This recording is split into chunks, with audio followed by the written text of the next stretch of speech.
और मैं आपसे सीधा सवाल पूछती हूँ मौलाना जी, ये एक फंडामेंटल सवाल है भारतीय मुसलमानों के सामने, आज के मुसलमानों के सामने, कि आप उन औरंगजेब और बाबर के साथ खड़ा होकर दिखना चाहते हैं या अपने हिंदू भाई बहनों के साथ दिखना चाहते हैं, ये सवाल है। और वो इस मैटर्स में उजागर होता है। मैं मानती हूँ आपकी भी आस्था है, लेकिन कुछ साइट्स इतनी इंपॉर्टेंट रही है हिंदुओं के लिए और सबको पता है कि उनको तोड़ा गया है, भाईचारे से हो सकता था।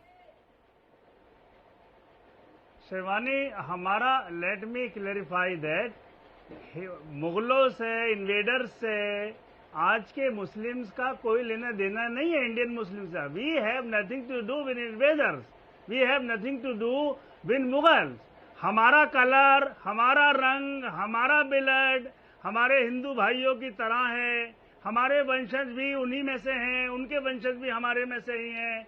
तो ये कहना कि भीख मांग ली है, तो भीख तो हम भी आ गए, हिंदू भी आ गए, मुसलमान भी आ गए। हम ये वर्ड बिल्कुल भी इस्तेमाल नहीं करना चाहते।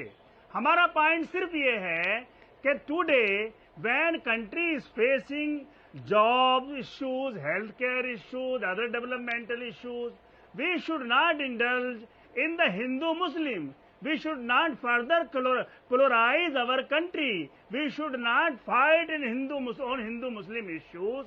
Let court decide, and we have an act, very wonderful act, Places of Worship Act 1991, that states that the character of all the religious character of spiritual places will remain unchanged. What was unchanged? What was on the date of independence? August 15, 1947. So this act is very instrumental design to protect the secular feature of our India. एक बात बताइए मौलाना काज़मी, अब तो ये act review हो रहा है, legal arguments जो होंगी, हिस्टोरिकल आर्ग्यूमेंट्स जो होंगी, वो कोर्ट में भी होगी। लेकिन मैं आपसे एक सवाल पूछ रही हूँ, आप कह रहे हैं कि इस एक्ट की वजह से सेक्युलर नेचर बना हुआ है इस देश में, जो 1991 में आया था। मतलब उससे पहले हम सेक्युलर नहीं थे, सेक्युलर नेचर नहीं था। ये समझिए ना, there you are opening a floodgate of a lot of the masjid mandir issues. हाँ, ये बात तो मैं मानती हूँ। अब floodgate may be open. Thousands of masjid, thousands of church will not be safe in this country. And there will be no place of except Hindu Muslim की लड़ाई के अलावा। हमारी इस देश की दुनिया में कितनी बदनामी हो रही है कि हमने डेवलपमेंटल इश्यू छोड़ दिए, हमने जॉब के इश्यू छोड़ दिए, हमने प्यार और मोहब्बत के इश्यू छोड़ दिए और हिंदू मुस्लिम में हम लगे पड़े हैं। हमारी बदनामी पूरी दुनिया में हो रही है, इसकी तरफ हम नहीं सोचते। बदनामी तो कोई नहीं हो रही, इंडिया की तो डेवलपमेंट की भी बहुत वाहवाही हो रही है, तो उस पे नहीं जाना चाहिए। जो हमारे मुद्दे हैं हमें खुद सॉल्व करने चाहिए। I have run out of time, I will give Vinod Bansal 20 seconds and Vishnu Jain the final word. Yes Vinod Bansal 20 seconds please. Shivani ji देखिए, वो जो दो ही बातें हैं कि हम उनके वंशज भी नहीं है और उनकी बात को प्रोटेक्ट करेंगे।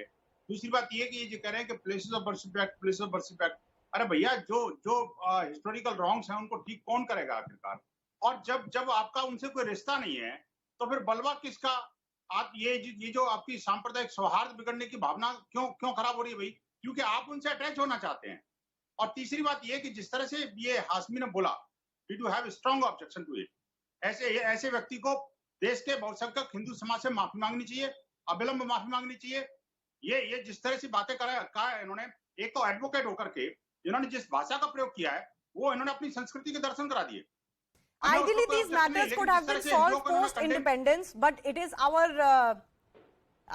history that it just wasn't, and you cannot keep it buried beyond a point. But Vishnu Jain, I'll give you final 20 seconds to talk about the floodgates that may be opened. Is that also not a real concern?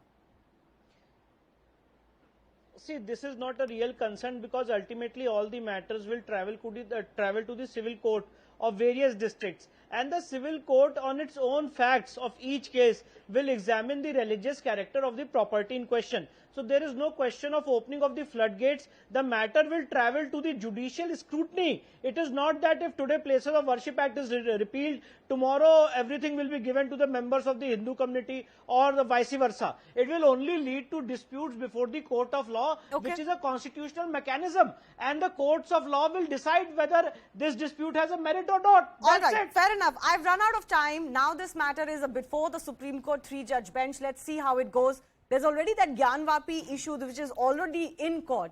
And a lot of these proceedings can have an impact on each other. I thank our guests for joining us. Time for a very short break. On the other side, we'll get to the day's biggest story.